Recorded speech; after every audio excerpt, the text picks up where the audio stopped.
చంద్రగ్రహణం కారణంగా తిరుమల శ్రీవారి ఆలయాన్ని మూసివేశారు. రాత్రి 7:30 గంటలకు ఆలయం మూసి ఉంటుంది. ఆలయ శుద్ధి అనంతరం 8:30 నుంచి భక్తులు దర్శనానికి పునఃప్రారంభమవుతాయి. మరింత సమాచారం మా ప్రతినిధి సురేష్ అందిస్తారు. కారణంగా శ్రీవారి ఆలయాన్ని తిరుమల తిరుపతి దేవస్థానం అధికారులు మూసివేశారు.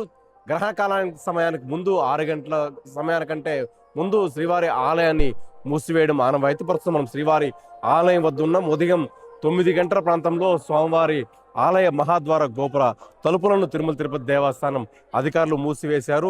దానికంటే ముందు స్వామివారి ఆలయంలో జరిగే కైంకర్యాలను యథాప్రకారం ముందస్తుగా స్వామివారికి జరిగే కైంకర్యాలను ఏకాంతంగా నిర్వహించారు. అలాగే ఆర్జిత సేవలు కూడా రద్దు చేశారు.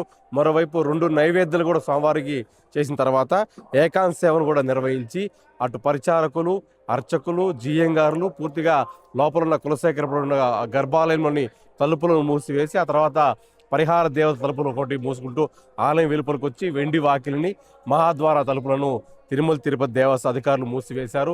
అలాగే గొల్లవాళ్ళు ఆ లాకర్ని తీసుకెళ్లిన పరిస్థితి కనబడుతుంది. మరోవైపు తిరుమల తిరుపతి దేవస్థానం ముందస్తులోనే ఈ భాగంగా తిరుమల తిరుపతి దేవస్థానం సంబంధించి అదైతే గ్రహణ కాలానికంటే 6 గంటల ముందు స్వామివారి ఆలయాన్ని మూసివేయడం ఆనవాయితీ. అలాగే అన్నప్రసాదం సంబంధించి కూడా తిరుమల తిరుపతి దేవస్థానం ఉదయం 10 గంటల తర్వాత వితరణ ఉండబోదని ప్రకటించింది. లడ్డూ వితరణ కేంద్రం కూడా 10 గంటలకు మూసివేయబడుతుంది. ఆ సాయంత్రం గ్రహణ కాలం అయిన తర్వాత ఏదైతే 3 గంటల 20 నిమిషాల నుంచి సాయంత్రం 6 గంటల 40 నిమిషాల గ్రహణ కాలం ఉంటుంది.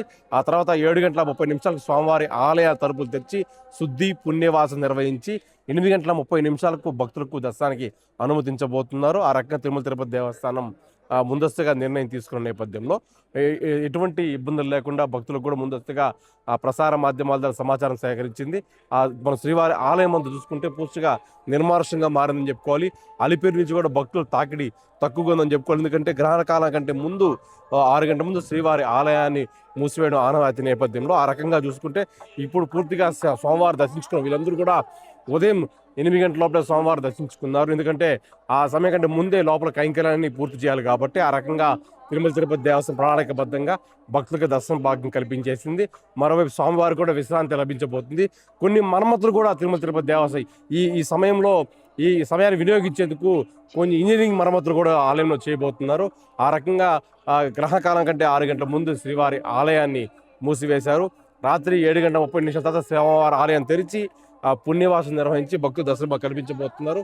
ఏదైతే ప్రతి గ్రహణ కాలం కంటే గ్రహణకాలం వచ్చిన సమయంలో పూర్తిగా ఆలయాన్ని మూసివేయడం ఆనమైతే ఆ రకంగానే భాగంగానే అర్చకులు, జియ్యంగారు, ఏకాంగులు, పరిచారకులు స్వామివారి ఆలయంలో అన్ని కార్యక్రమాలు నిర్వహించిన తర్వాత గర్భాలయాన్ని అలాగే వెండి వాకిల్ని మహాద్వారాన్ని మూసివేసి స్వామివారికి విశ్రాంతి కల్పించారు. గ్రహకాలం కంటే ముందు 6 గంటల ముందు స్వామివారి ఆలయాన్ని మూసివేయడం ఆనవాయితీ. ఇది తిరుమలలో తాజా పరిస్థితి. వీడియో జర్నలిస్ట్ మునితో సురేష్, రాజు న్యూస్, తిరుమల.